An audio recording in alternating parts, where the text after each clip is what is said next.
It's time.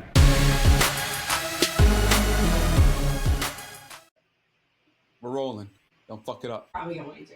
Keep this in the edit. Why Q4 content needs a different strategy and not just more volume? Well, here's some of the reasons, right?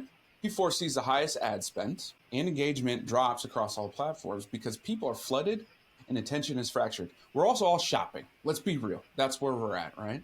But we've got a little bit of AI with content generation. How's that going to change? Or is it just noise? And 76% of small business owners say their content overwhelmed is one of their biggest stressors towards the end of the year, which that's fair. I get that. And at the end of the day, people don't need more posts. They need purposeful content. And it's even more so important in Q4. So today's conversation, that's what we're talking about. You all know Kristina. She does everything that we do marketing-wise. So she is the one that will be here for this. And so what are your initial thoughts on that topic, right? The topic of why Q4 content needs a different strategy and not just more volume. When you hear that, what's your initial thought? Well, my initial thought would have probably been a lot different a year ago. But you brought up AI. And I think that right there is like the main piece to why not only Q4, but even more so now why Q4 why you have to be so intentional. And when you were doing your intro, I was thinking about, how AI operates, right? And we can all tell AI in like seconds, right? And it's funny because if you look at these like AI generated, videos and stuff, if you actually look at the comments, they're getting a shit ton of engagement, but it's all like, nice try, Diddy, or okay, AI, and like things like that. So people are really able to spot that AI even better than they were. I saw one the other day of a black version of Elon Musk. So look, it got good.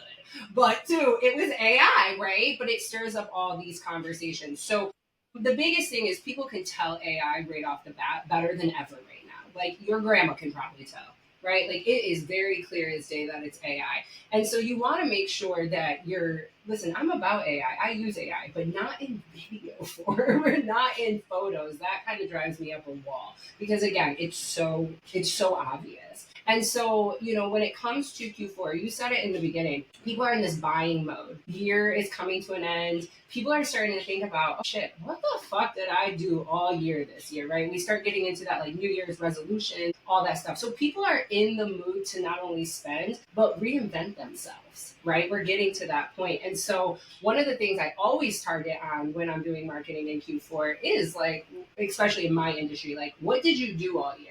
Right? Because if you did nothing all year and now you're sitting here, you're like scrambling, that's a problem. So it's not only about the content you're putting out, it's also about your planning, your execution, all of that stuff. It kind of all comes together. I have a question for you, which is kind of not really in line with our topics at all, but that's how we operate. Surprise. I've been seeing, we've all been seeing a lot more AI, right? That's just happening, but we're seeing a lot of engagement. I'm seeing a lot of engagement from people with the AI, which only then helps the post and the person doing the AI, right? Which is frustrating for the rest of us because we put out actually good content that isn't just AI generated, but it is us. But we don't get that type of engagement. However, those do. Is that a lot because of the bots driving those comments, or are people just like really love calling out AI and not recognizing the fact that it actually helps that performance and they're actually getting paid more to create more, and you're just creating this vicious cycle? Yeah, I think it's a little bit of both, right? I think that the bots are definitely, they're buying. Like it's very much a thing. I've seen there's like this one on on TikTok all the time, and all my healthcare clients, it's like herpes bots. It's weird. It's really weird, right? But yes, it drives engagement nonetheless. I also think people really do enjoy calling it out. Yeah, they're just driving engagement freaking higher. But I think it's because it's such a prominent thing in our society right now. You have the president using fucking AI, for Christ's sakes. Like, not to make it political, but let's just call it what it is, right? And so I do think there's a lot of calling out. But you and I know as content creators that drives engagement. The normal person isn't going to know that. I also think that rage bait culture is huge. It's huge. There's sometimes I'm watching these videos, I'm like, this can't be real. Like, you have to just be trying to intentionally piss me off. And it does. And then I end up commenting. Right? So I think it's like a little bit of both. It's like having that rage bait type of content. And I think AI kind of like goes under that a little bit. And then people are engaging with that because they're pissed off or they're annoyed. So I think it's twofold. Yeah, for sure. Well, now that we're speaking about the media and in society, let's talk about what's going on. What's being said in the media and society. Not all of it, because we'd be here way too damn long. Just go look at our Instagram DMs. Right. I've got a few prepped for you, but I also want what you've heard and what you see from the industry. So I'll do the first one. We hear and see this a lot is you better post daily or you're going to disappear. Yeah. I literally, as I'm trying to do a rebrand for myself, I do feel like I've kind of disappeared a little bit. Yeah, obviously, like posting daily, like who the hell has time for that, right? We are lucky that we do have AI and things like that to help with that. But it really, what I find for the most part, if you don't have a plan, if you're posting every day, there's probably not a ton of intentionality behind those posts, right? So I'd rather a client post 3 like hard hitting videos every week than 6, right? Because like one, algorithm, right? If you are really intentional with your content, using the keywords, really being relatable, that's going to push the algorithm versus, 6 videos, right? That week. I have content from a year ago that still gets traction because it was relatable and people liked it, XYZ. And again, that was like literally almost a year ago that I posted it. So I think that plays a role for sure. I definitely do not think anybody needs to be posting every day. If you have really strong content, then sure. Like we post quite a bit, but we have a lot of content we're working with in order to do that. And there's intention behind all of it. So that's a big thing. Also, I'm not trying to bring politics into it, but I know that both of our algorithms are heavily populated with political stuff. Right. And so this brings it back to even more making sure you're being relatable, intentional, all of that stuff. Because I don't know about anybody else, but my algorithm is literally filled with political stuff. I'm not even seeing like things that I would typically see, right? Unless I go searching for it. Like I don't even see half of my clients' stuff. I have to physically go look at the platforms because my algorithm is so saturated. And that's not going to change anytime soon, which is why it's I think now even more imperative than ever to be creating a very specific type of content, being relatable, intentional, all those keywords, because we're stacked up against the wall with political content right now. And if you can break through that, then chef's kiss. Because I'm struggling. I'm struggling. Even I'm struggling. Like, I was looking at my views on a couple of my videos. I was like, what the hell is going on? Like, this is not normal for me. But it's because, again, these algorithms are so saturated. And then not to mention all the other bullshit that's out there, right? And that makes it hard for business owners.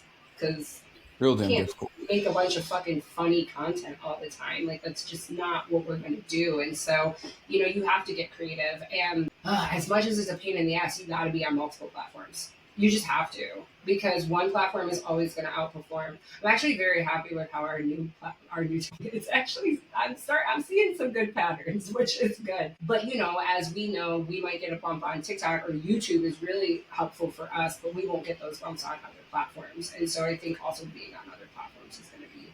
That brings to the next one. The next one was you need to be on every platform. Not every platform. No.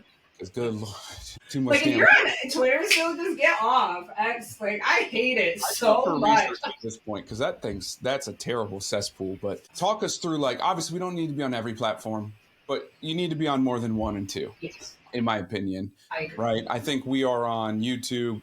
Twitter doesn't really count anymore. YouTube, we got back to TikTok because mine got stolen. And we're on LinkedIn, Facebook, Instagram, and Threads. I think that might be too much for most people. Yeah, probably. But what would you say, like, how many should you really be on? I say 2 to 3, but it really comes down to your industry. So like I have a client that I was editing footage for this morning, and we are sticking to Facebook and Instagram. I know that she wants to dabble with some LinkedIn. As the professional, I know that that's going to be probably pointless for us right now, right? As her business progresses, we're going to definitely want to utilize LinkedIn, but the reason for that is it's going to be a different target. And so, Stoy, you just listed on the 5-6 platforms we're on, but we have very specific strategies for each of those platforms. That is the difference, right? Even for myself, this, if you follow me on Instagram, that's a totally different Kristina than LinkedIn. I'm going to tell you that right now. Like, Kristina Instagram is not Kristina LinkedIn.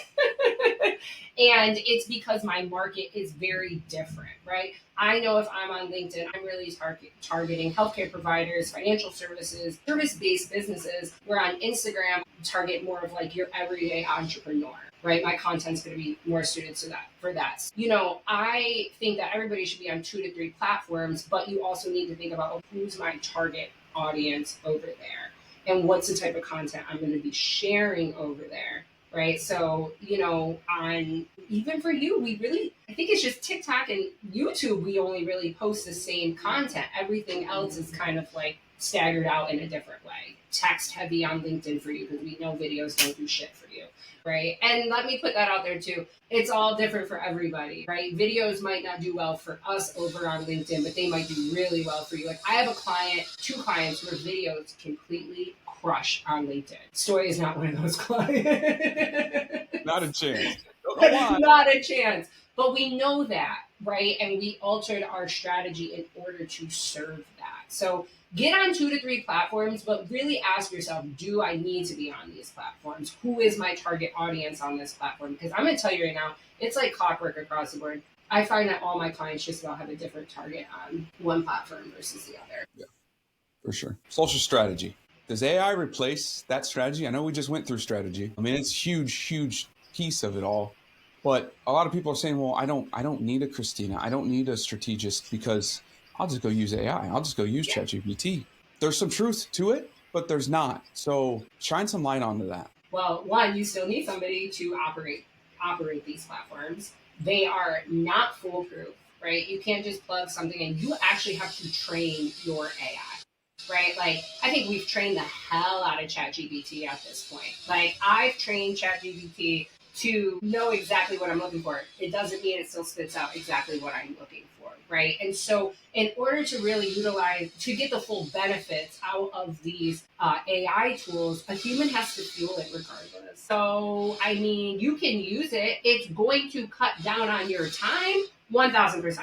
I've been writing captions by hand since 2012. Okay. AI has cut so much time out for me, but that doesn't mean I just copy paste and put it in there. And I'm going to tell you right now, everybody is using ChatGPT. They're going to know if you used it.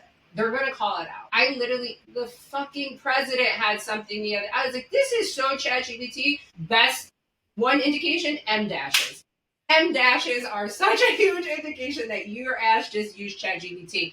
And again, not against it, but you still don't want to you don't want it to look like that necessarily all the time, right? We want to remove these things. So yes, AI is going to help you cut out on time, but you still need a human. And if you're not skilled in how to use it, then you're just going to be regurgitating the same shit that everybody else is putting out there. So Absolutely. Use it for sure to cut down on time, but it does not replace the person. And because AI is so apparent now, I'm seeing more and more people call this shit out. Okay, Khloe Kardashian posted a post for Kylie's birthday, like, oh, happy birthday, my baby sister. If that shit wasn't ChatGPT, I don't know what was. To the point where people in the comments were like, not Khloe writing a happy birthday message through ChatGPT. And I'm like, see, like, we got to be mindful of that stuff, just because, again, everybody's using it, but people are more hip to it. So, try to hide it a little bit. Just build it to know you. I mean, just put work in. That's really what you have to put the work in. I mean, we're talking months. Like, we did for one of my dermatologists, we asked ChatGPT, what I do for a living. And because we had been pumping shit into it for so long, it was able to literally spit us out something that made total sense. Right? But it wouldn't have been able to do that if it didn't have all that backlog information. For sure. Last one for what the media and everybody's saying in society of Q4 is too late to start planning from a marketing perspective. Kinda. Q4 is definitely too late to start planning. And it's really because, let's just be real, Q4 is end of the year. What happens in the end of the year? A lot of fucking holidays. A lot of budgeting comes up for companies, right? Like, I have clients that I'm like, okay, I actually had a call yesterday and my marketing lead's like, do you have any contract changes? Because we're going over budget in 2 weeks. I'm like, I don't. we're good. But I know that I have to get changes in the clients between September and October because they're already, prepping for the year. And so I do think Q4 is too late. I mean, shit, I'm trying to do a rebrand right now, and I feel like my back's up against the wall because to me, Q4, the year's over at that point, right? And like I said, you have holidays and you have a lot of family time, and there's just a lot of chaos. So you really can't put things into play like you want them to. I think really you should be strategizing in Q3 and then bringing the whole plan together in Q4 so that you can hit the ground running. But we should not be like sitting in November saying, all right, so what's our plan for the new year? Because like it's not going to happen. And not only like people are just checked out by then too. So, it's not just from a strategic standpoint, it's from a standpoint too that I feel like people don't think. Here we go. All right, let's dive into what Kristina's mind and how it works and how Hall's social media works as well with these next set of questions and how you operate with your clients. All right. First one, how do you approach Q4 planning for your clients? So I really start with what's the goal for the year, right? Like, let's set some KPIs. It's funny. I feel like in my younger days of this, I didn't set KPIs in the same way. And so, right, we need to set our KPIs. And so I like to go by quarter personally, right? And the reason for that is because social is always changing. And so and you and I know this really well, like changing up strategy and stuff. And so I like to say, okay, what are our goals for Q1? Actually, let me bring that. What are our goals for the whole year? But then we're going to break them down by quarter because one, I've seen it a lot of times where those goals will change. I have a client who should be like, I want more clients. And all of a sudden she's like, we can't take on any more clients. That totally changes my strategy, right? Like I can't keep promoting if you guys don't have the capacity for it. And so that's why I like to always revisit it by quarter. But yes, we'll set up KPIs for the year. Okay, this is what we're trying to target. And then from there, we'll break it down by quarter. So let's use you as an example, right? Like we're trying to obviously rebrand this whole entire podcast and what we're looking to do. Now we're going to implement all this stuff for the remainder of the year, but we might come December and say, hey, we need to change this up. Maybe we're posting too much. Maybe we need to dial it back. Maybe the topics we need to focus on need to, readjust, whatever that looks like. So yeah, I think it's like setting the yearly KPIs and then breaking up by quarter and then, building out from there. I think that's like the best way to do it. And I do it for myself. Honestly, I'm like a month by month because even I used to do quarterly and I would just notice that things would change up a lot for me too. So I started going by month. So it really depends on the client for sure. Overall, marketing, social media, brand stuff, what's changed the most or what's changed in the last year from if we were talking a year ago today? What has really changed in the last year in your world? Content. It's been content. It's like I said, even I am noticing dips in my own content from a performance standpoint. And this is content I always post and that, historically has always done well.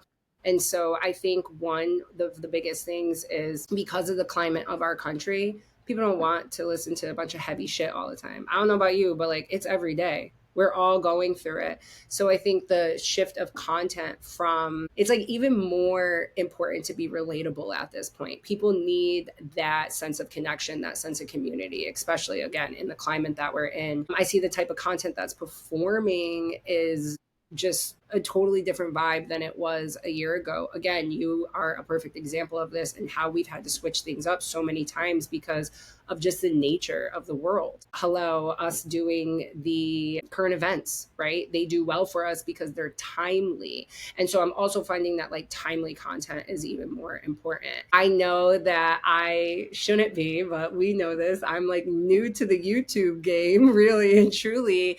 But, in exploring YouTube, I mean, from the time we really started hitting YouTube to now, it's changed tremendously on the type of content that we're trying to put out there, right? And, even from a month-to-month basis. So I would say that styles of content are even more imperative now. I also think last year, trends were so huge, doing trending content, things like that would really help with your reach.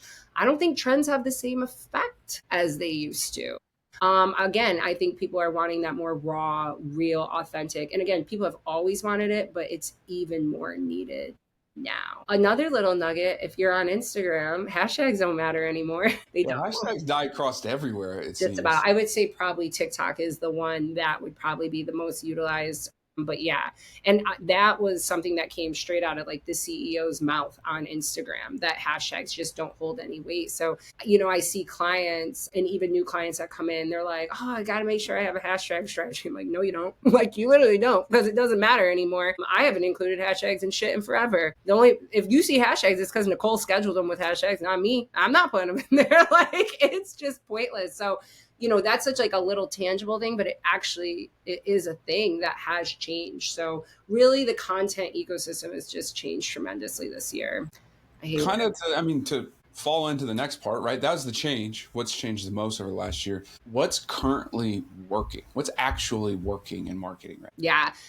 It's always been something that worked, but again, climate of the country, the state we're in, storytelling, it's going to always be the number one driving piece of content. And I've used this analogy probably on this podcast too, but I've used it all the time. When you think about the best movies, the blockbusters, the ones you want to see, they all have a crazy ass storyline, right? It's a storytelling. That's what I say everybody needs to get really good at, is actually telling a story. People are nosy as hell. They want to know things. And so if you can get that storytelling content out there, I think that's key. Now, again, depending on your platform, that could be in text form or that could be in video form. Story, again, nothing for video on LinkedIn. Like, we literally can't get video for shit on LinkedIn, but your text only type of posts, and they do have storytelling pieces in them, they do well for a reason, right? I always say, like, anything that's going to make you think. If you're listening to a piece of content and you're like, damn, that shit just made, like, what? Right? That's a good piece of content. I was editing one yesterday that has nothing to do with me. It's on infertility. I don't even have kids, right? And I was like, damn, that shit hit me hard in the gut. I'm filming this client a few weeks ago. She's talking and I'm like, shit, oh my God. I started crying, literally crying during shoot, because she was telling a freaking story and it was so powerful. And even though the umbrella didn't apply to me, a lot of the subset did. And so it was like, this is really interesting to me. So yeah, I think that storytelling is always going to do well. And then yeah, you have like your graphic post versus your your video, but that's getting a little crazy. But I definitely say, like, if you have your storytelling down, that's going to be most effective. You got to do that. Besides, yep. You can move that and come in now. No, you're fine. I already told him you were going to do that. Just move that. I already fucked up, so I'm going to end up having to edit this. I'm so happy for her. So besides hashtags, what are some things that you're avoiding? Like, what are you trying to make sure your clients aren't doing because it's just a waste? Yeah, I actually, I got to do this post today on LinkedIn. Hashtags, what are you avoiding? Yeah. So like, I feel like everybody should already know this, but like, stop using stock imagery and like, stop. Like, literally just fucking stop. And like, my colleague, I was on a call with him yesterday and he like said something. I was like, I'm using that for my next hook. And he was like, if you see stock image on social, what are you most likely doing? Scrolling past it, right? I'm not looking at that. If you use that, what do you think people are going to do? Scroll past it. And so the one thing I'm like, just stop, like, stop. There is a time and place for it. I'm not saying that there isn't, but like, you need to have your face front and center, right? You have to. I refuse. This is a big thing for me. I will not work with a client anymore that does not allow me to do a content day or doesn't have like a bank of shit like you do, right? Because it's not going to be effective. It's not. It's stock images aren't going to be effective. Not utilizing video at all is also not going to be effective. So if you think you can just get away with like graphic only posts, then you're clearly not trying to grow. And I see that I've been saying this for years, but yeah, it's still such a thing.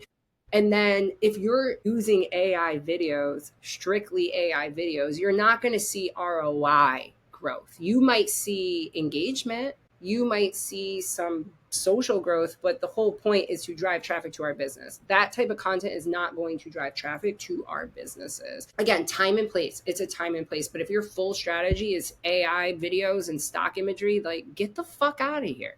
What are we doing? I'm sorry. Like, I'm sorry. You're not wrong. how many pictures do we have on our phones? How easy to do video? Like, let's be real. I mean, It's in not video, I think a lot of people overcomplicate it, and I get they it. do. Like I get it. That's another thing I'm noticing. Less polished videos on Instagram. TikTok is always like the wild, wild west of like people, just posting whatever. But I am seeing a lot less polished stuff, which is nice because I think that's what deters a lot of people from creating too, because they're like, well, it has to be perfect, it has to be polished, it has to look a certain way. And so I'm not saying you don't need good lighting. You absolutely need good lighting. You actually, Stoy's setup, we worked hard on this shit, okay? We worked hard to get that set up the way it did. That stuff matters for sure, but like, you don't need some $1 million setup. Like, just get the content out there. So, yeah, I definitely hashtags I would for sure avoid stock photo, and I would avoid your ego and get the hell on camera. Amen to that. That's And another. now let's give the people what they want, right? They finally have listened to all our shit today, and really all they want to know is like what action steps I can do now. Like, I don't care what you're saying, but tell me what I can do now. Yeah. So I got 3 of these questions. First one. This is September, right? Yeah. So we're right at the beginning of Q4. What should every business owner do in the next week? Right now, what should they be doing as an action step? Outline your KPIs for the year, for 2026. I would also look at, I'm gonna go off on a whim and say a lot of people probably listening to it also don't even have a plan for Q4. I'm gonna say they probably don't. You're not wrong. I'm one. I'm working on it. Hey, I'm the problem. No, but seriously, I think a lot of people don't even have. So if you don't even have a plan for Q4, and the next week, I need you to set a plan for Q4, right? I need you to say, hey, these are my KPIs. This is what I'm looking to gain in Q4. And if that KPI is simply just getting your shit together for Q1, that is fine too. But you need to do that first. So if you have that, then I would start planning out an outline. And again, my biggest piece of advice is don't get tied to the plan. If I got tied to every plan that you and me do, well, I really want to have hair, right? Don't get tied to the plan because it is such a moving target. Social is just so crazy. It can change at the drop of a dime. So, you want to make sure that in any plan, any KPIs you set, that you have some fluidity in it as well. That would be the first thing. That's great advice for business in general, right? For sure. Like, be flexible, because be flexible. It's not easy. It's a grind, and we change all. And marketing is so like ebb and flow. So like that is the one area that you really do need to be flexible in. Kind of funny. I guess we can use flexibility, but the next question, action step, was what's one mindset shift that they can have to ensure and carry through the rest of the year? Can't use flexibility. We just said that one. I can't use that one. I would say, honestly, that social isn't the end all be all. I think that's something that, unfortunately, the social media and society has put, especially in the business world, has put so much emphasis on social media, to the point where I have people who will come in and be like, well, I just need my social to be up to par. Psych, if your website looks like shit, if you have no email marketing, if you have no internal structure, it doesn't matter what your social media really looks like. And so I think people need to realize that social media is not end all be all. Put that back a little bit. One section, good luck editing that, because he has seen it. But yeah, I think that, social media is not the end all be all. You really need to look at your whole funnel. And if you can understand that, then when you see a post only get like 5 likes, like you're going to be like, okay, well, I know that's not the only piece of my funnel. And so if you have that little mindset shift, like, okay, social is just part of the puzzle, then I think that makes a huge difference. Another thing just to add to that too is like, the algorithm is the algorithm on social. You don't have any control over that, like at all. And this is why I was preaching to a client the other day, like we have to have email marketing, which they do. But I was like, we need to do XYZ with the email marketing because it's direct to inbox, right? We don't have that on social. So, don't think because you got 5 likes, you have like the worst piece of content. I had a video only get 10 likes on it the other day, and that's really low for me, right? Am I over here crying about it? No, because it's like, whatever, the algorithm just didn't do its thing that day. I also posted it at a time I don't usually post it at, and like just, random little things. So just stop putting so much emphasis on social only because there's just so many pieces of the puzzle. All right, let's give people this last one. It is a specific number for them, and I'm going to post it. I'm going to say it this way. There are a lot of people out there that don't know when I should post, how many times I should post, what platforms to post. Give everyone right now, if they're on that fence, give them the 3 platforms they should post to, how many times they should post. And I think that was all I And what said, time right? of day they should post. And what time of day. Just lay it out. This is exactly the plan that they should do. You're going to hate me, but it all depends. But I'll give you, it really depends. It really depends. But if I am starting out with a client right off rip, this is what I do. And I do have a formula for it. I automatically 3 days a week. That's where I like to start. 3 days a week.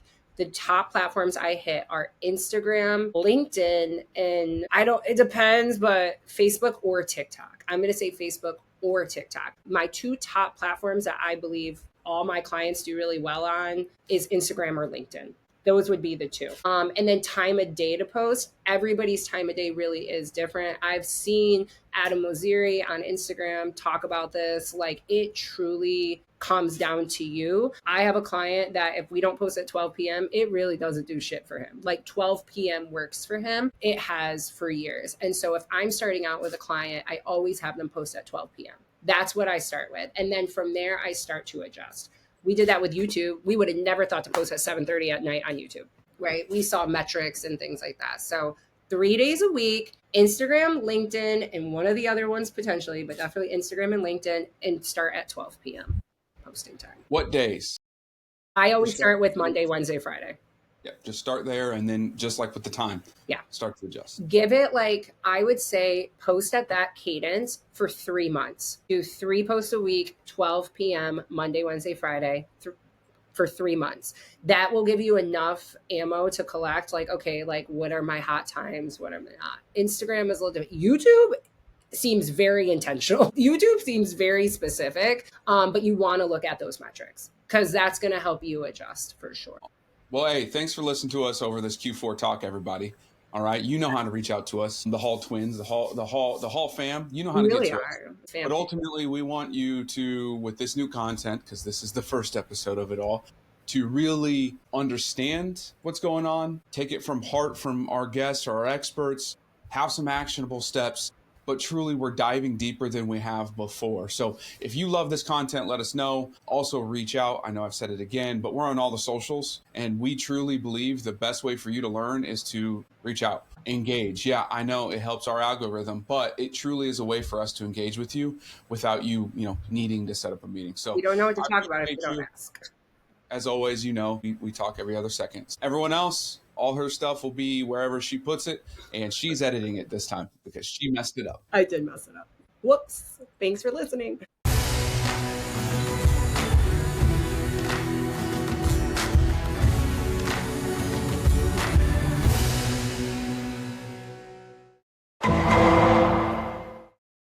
The preceding program was sponsored by Black Mammoth.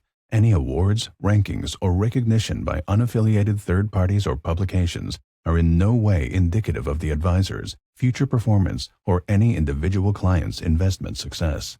No award, ranking, or recognition should be construed as a current or past endorsement of Black Mammoth. Information regarding specific awards, rankings, or recognitions is available on the Black Mammoth website, www.blackmammoth.com.